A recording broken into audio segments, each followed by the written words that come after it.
Why did the libs freak out so much about the Sydney Sweeney jeans ad? Jeans, the clothing, and the play on word, of course, is genes like genetics. And they're saying it's Nazism for this ad to be run. They're claiming that this is demeaning and threatening to, I don't even really know who, unattractive women. It's bizarre. But what you're seeing is that the left, the Democrats, are pushing further into the madness instead of trying to correct and adjust course after President Trump gave them a butt kicking in the last election on a whole range of issues. They're doubling down on the crazy. Yes, in fact, human sexual desire is a very effective marketing tool. Hot chicks sell things. This has been true for as long as people have been trying to sell things in the public domain, right? It's very obvious. You have a beautiful woman drinking Coca-Cola, so people associate something they find appealing, a beautiful woman, with Coca-Cola, which, by the way, is terrible for you and you shouldn't drink. But put that at least the normal kind. Even with the sugar instead of high fructose corn syrup, it still spikes your blood sugar through the roof. It's terrible. It's a lot of calories. It's terrible for you. I don't know why people think that Coke with sugar in it is healthy. It's not healthy. High fructose corn syrup is bad. So is sugar in excess, or the kind of sugar you have in a Coke. Put that aside. Why are they all so upset about the Sydney Sweeney ad? Well, it's also the beginning of a shift within our broader culture. The left does not want to make any change going back toward the elevation of beauty, the elevation of talent, and anything that starts to feel more like meritocracy and a society rooted in sanity instead of a society that is constantly in the midst of apologizing for itself and is obsessed with diversity and equity and inclusion. They hate all that, right? And they know that even something as straightforward as beautiful women celebrated in society, it's too straightforward. It's too rational. It's too reasonable. How can they have full control over you if they tell you that you have to think a 300-pound Eskimo woman is the definition of beauty and you need to be excited to see her in an ad with jeans, but you say, no, I actually want to see somebody who looks like Sydney Sweeney, you know? And it's interesting as well. It's not about whether somebody is white or not, or that's really not the heart of the conversation, because there are beautiful models and actresses of all different ethnicities. I don't have to sit here and name them. You can think of them off the top of your head, right?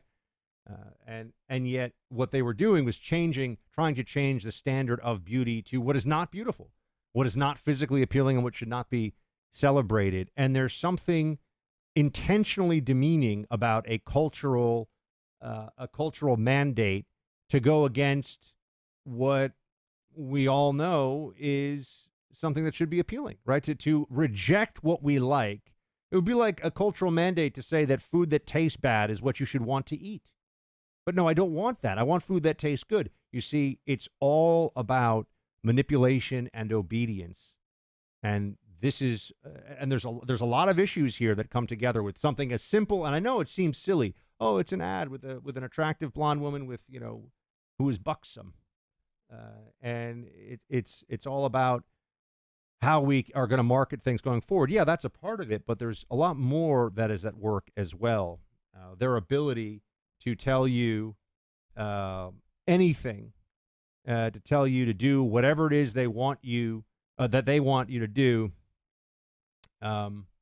Yeah, it's remarkable. It really is. They want you to just obey. They want you to obey. Now, got to talk to you about Birch Gold. Credit to President Trump and the members of our Treasury Department finalizing those tariffs deals. President Trump's doing great things in the economy, but you have to take action for yourself. Those forthcoming tariffs will make a dent on our federal government deficit for sure, but we're going to need more than that, and you need to take action for your own bank account. How do you protect the value of your hard-earned dollars? Diversify your savings into gold.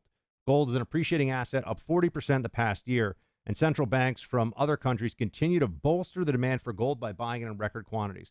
Birch Gold makes owning physical gold easy. For thousands of customers in this audience, they easily convert an existing IRA or 401k into a tax-sheltered IRA in physical gold. Text my name, Buck, to 989898. Birch Gold will send you a free info kit on gold. Text Buck to 989898 today. Okay, something else that has come up here. White House today speaking out.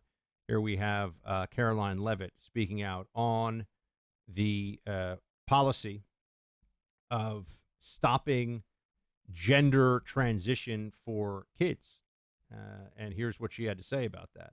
Thanks, Caroline. Part of the settlement with Brown prohibits it from performing transgender procedures or prescribing hormone, puberty blockers, that type of thing. Will eliminating these types of procedures be a priority for the Trump administration in negotiations with other universities? I can tell you that ending the chemical castration of children in our country is a priority of this administration. We've talked to many of these universities about it, but the president has also taken very strong action to cut off the funding for any medical institution in this country that provides those barbaric procedures. The Brown University agreement, since you brought it up, is yet another win to root out anti-Semitic behavior on our nation's college campuses and unlawful racial discrimination. It's insane to me that we are still in this place, that we're even having this conversation. It's insane to me that we're in this place where we have to pretend that there's not something truly monstrous about puberty blockers for children. They're ruining these kids' lives. They are ruining their lives because of what is a psychological and social and socio-political fashion among libs. That's why, oh, what a shock. There are all these celebrities who suddenly have trans kids. Oh, somehow we're not supposed to see the correlation. Super lib parent, trans kid. Why is that happening over and over again? You see the people who come forward. It's always like a former or a current actor or actress who's a left-wing activist who goes, oh, I've got a trans kid. Oh, I've got a couple of trans kids. This is a social contagion. It's very obvious that that's what's going on here. And the White House is not having it anymore. What could be more important for the government than to protect children? What could be more important than preventing the destruction of young lives because of this insanity? And it truly is insane of gender transition for, first of all, you can't even do it. It's not even possible. It doesn't work. There is no such thing. There is no gender transition. You just have somebody who has mutilated their own gender. You cannot become a woman, and a woman cannot become a man. That is a fact. It is an unassailable fact. And the people that are saying, oh, but there's a difference between sex and gender, they are tying themselves up into nonsense. Obvious nonsense. Thank heavens we have a government now under the Trump administration that is willing to just say what this is. Yeah, do kids who think they're born in the wrong body, do they need psychological counseling, assistance, mental health treatment? Sure, of course. But is part of that treatment giving them drugs? That what ends up happening after you give puberty blockers to a teenager? First of all, there's all kinds of health drawbacks, which now, unfortunately, science will lie about. Or I should say not science, but the scientific community, because there's so many cowards in it, will lie about this and say, oh, no, it's fine or it's reversible. No, they don't know that. They don't have good long-term studies on this in the first place. Think about it. It takes 10 years to come up with a new drug. Do you think they've done 10 years of real clinical trial data on gender dysphoria transitions via puberty blockers? And do you think they'd be honest about that data even if they did the trial? Of course not.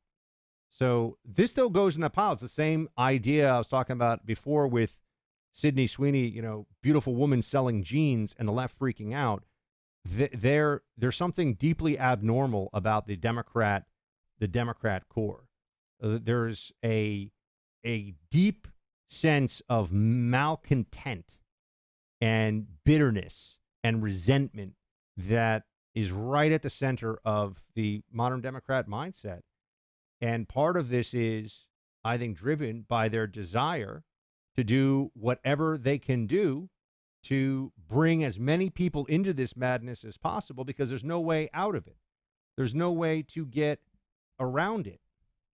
Once you've been a part of this, you are now essentially forced to either admit that you've done something terrible or, to your own child or to yourself with this gender transition stuff, or you can go along with the madness and act like this is somehow normal. It is absolutely crazy. Our nation needs original ideas to solve our largest problems. If one of those problems is eliminating our $36 trillion national debt, there may be a solution right under our feet. So if you hear of a plan from the Trump administration to monetize our natural resources, there's good reasoning behind it. According to former presidential advisor Jim Rickards, there's a much, much bigger story you need to know about right below our feet. A $150 trillion state-owned asset that's been hidden for over a century. It could trigger an economic boom not seen in a century and send one small sector of the market skyrocketing. But you need to act quickly. President Trump moves fast. Once this breaks as mainstream news, the opportunity vanishes forever. Go to birthright2025.com. That's birthright2025.com to hear what Jim Rickards has to say on this, paid for by Paradigm Press. That's it for the Buck Brief today. I got to go finish the edits on my book, by the way, which is coming out in January, which I am very much looking forward to, and being able to hopefully have all of you buy that book. I hope you'll get friends to buy it as well. I got to sell a lot of copies. I wrote it myself. It took forever. Writing a book is quite a journey. But that's it for here. Shields high.